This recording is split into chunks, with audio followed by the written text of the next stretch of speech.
Hello everybody, so in this video I'm gonna share with you some DIY Harry Potter school supplies.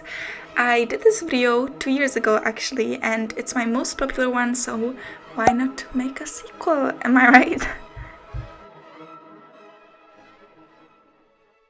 So the first DIY that I want to share with you is a tape holder that looks like Harry's glasses.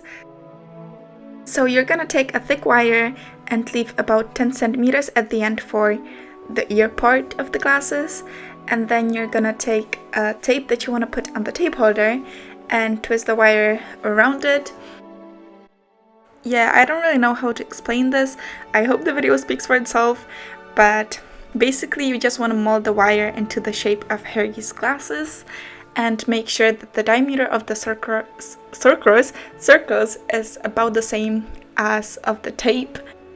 To be completely honest with you, this DIY is not my favorite, just because it was kind of hard to bend and twist the wire, but I came up with this idea when I was trying to fall asleep and I thought it'd be kind of cute, and it did turn out kind of cute, so yeah.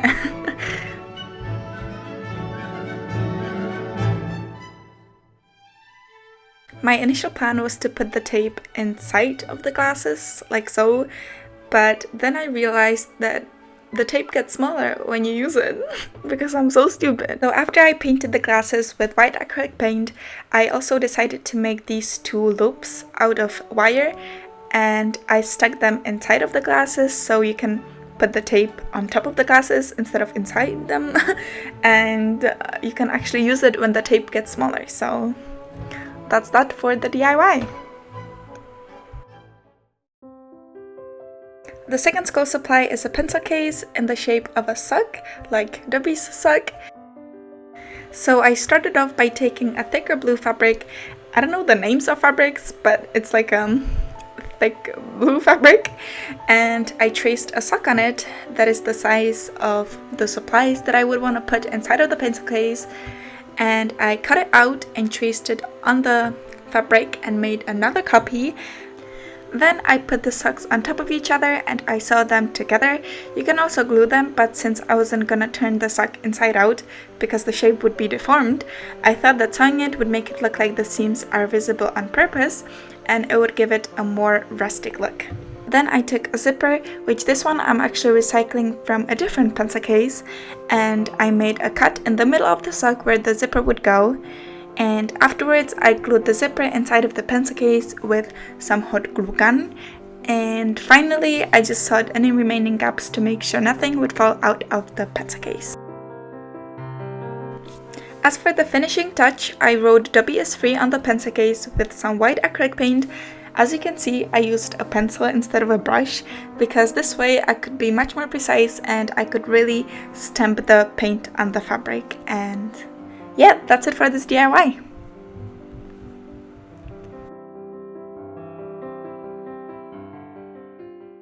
The third craft is a pencil that looks like a broomstick.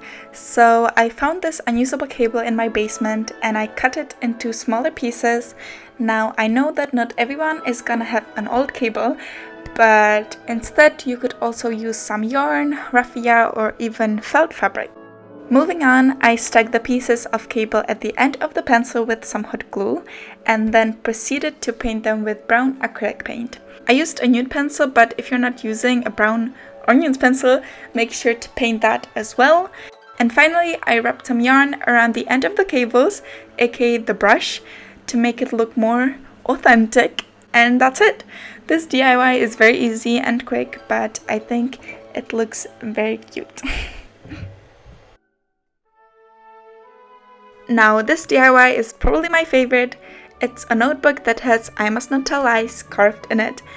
For this you will need a notebook that has a softer cover such as faux leather, and I think I got mine from Tiger, I think. Anyways, I painted the notebook with white acrylic paint. You can also paint it with a nude color to represent skin, but I just used white. Then I wrote "I must not tell lies" on the notebook using the same font as in the film, and then I took some nail scissors and carved the letters out. This was actually quite hard and took me around 40 minutes to do, but I discovered that it's easier to kind of cut the letters out instead of carving them. But please be careful when doing this and make sure not to cut yourself. And if you don't want to bother with carving, you can just write it on the notebook, but if it's carved, it gives the notebook quite a nice effect, in my opinion. Moving on, I used some red and black Sharpies to create depth in the letters, and finally I used some red watercolor paint and smeared it around the letters to make it look like the area is irritated, and the notebook is finito! So the next DIY is a sorting hat magnet, which must be my second favorite craft from this video. Firstly, I took a flat circular magnet and cut out a circle that is a little bit bigger than the magnet out of some cardstock paper and glued that on top of the magnet. Then I rolled a piece of the cardstock into a cone and glued that on the magnet as well. And I also made sure to kind of crush the paper into the shape of the sorting hat. Then I used my best friend, the hot glue gun, and covered the cardstock paper with the glue to create the texture of the hat. And afterwards I painted the hat with brown acrylic paint and used a black Sharpie to create the face. And that's about it. Since this is the sorting hat, let me know in the comments which house you're in. I'm in Ravenclaw.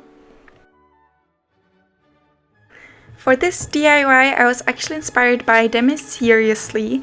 I will leave her channel in the description box, but basically she made some bookmarks using the same technique as I am using here.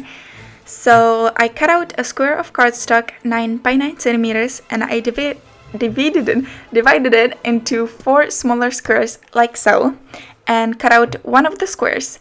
Then I divided the 2 adjacent squares into 2 triangles and cut out one of the triangles.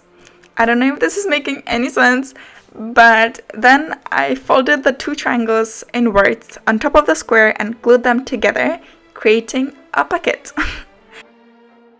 Now, when I think of Dobby, I think of ears, so I thought it'd be funny if you could only see the ears when the bookmark was inside a book or a notebook, so I sketched Dobby's ears on top of a cardstock, oh my god, I cannot speak, a cardstock paper, and cut them out, even with the square. Then I glued the initial square on top of it, making sure that the bucket was upside down, like so. Now you could paint it, but I wanted it to be a little bit more sturdy, so I covered the whole thing with some grayish fabric, and finally I painted on some cute eyes with white acrylic paint and a black Sharpie, and I was done!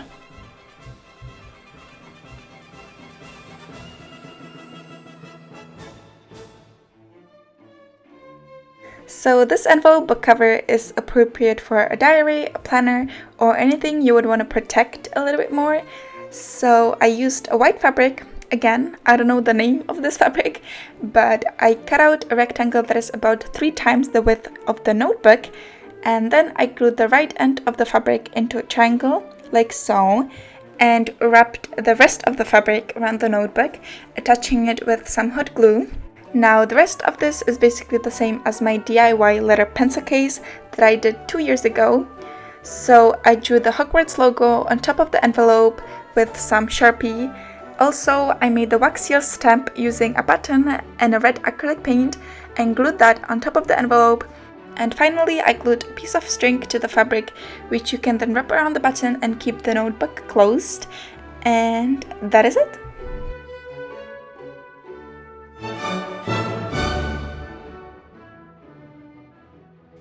This craft is, in my opinion, the most aesthetically pleasing one. So I started off by painting my notebook with white acrylic paint. What a surprise! Once the paint was dry, I covered the notebook with some paper so only this little section would be showing, and I spritzed the section with yellow and orange watercolor paint, making sure that I created a gradient where most of the color was accumulated at the start, aka where the 2 papers covered each other. And afterwards I drew Dumbledore's wand under the light with a Sharpie as well as writing LUMOS, and that's the DIY done! So the next school supply that I want to show you is a Deathly Hallows triangle. So first of all, I painted the triangle with white acrylic paint, just to have a canvas. And then I used some tape and a circle of paper to create a stencil for the Deathly Hallows symbol. I only made it for the line and the circle because the triangle itself is supposed to represent the triangle in the symbol, you know? I then took some blue watercolor paint. You can use any color, but I just used blue. And I painted over the stencil. And finally, once I removed the stencil, I outlined the blue parts with a black Sharpie, and the Deathly Hallows triangle was finished.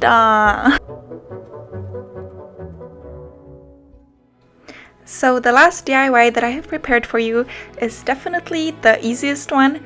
You just need some scissors that have circular loops for your fingers, and you're just gonna paint them with white acrylic paint, again to create a canvas for a black Sharpie, and then simply draw Harry's glasses where the loops are, and also draw his scar, and that's literally all you have to do. So that's it for this video. I really hope you enjoyed it. Please give me a like if you did, and let me know which one of these DIYs is your favorite. And if you recreate any of these DIYs, please tag me on Insta or Twitter. I hope you're having a wonderful day, and I'll see you in my next video. Bye!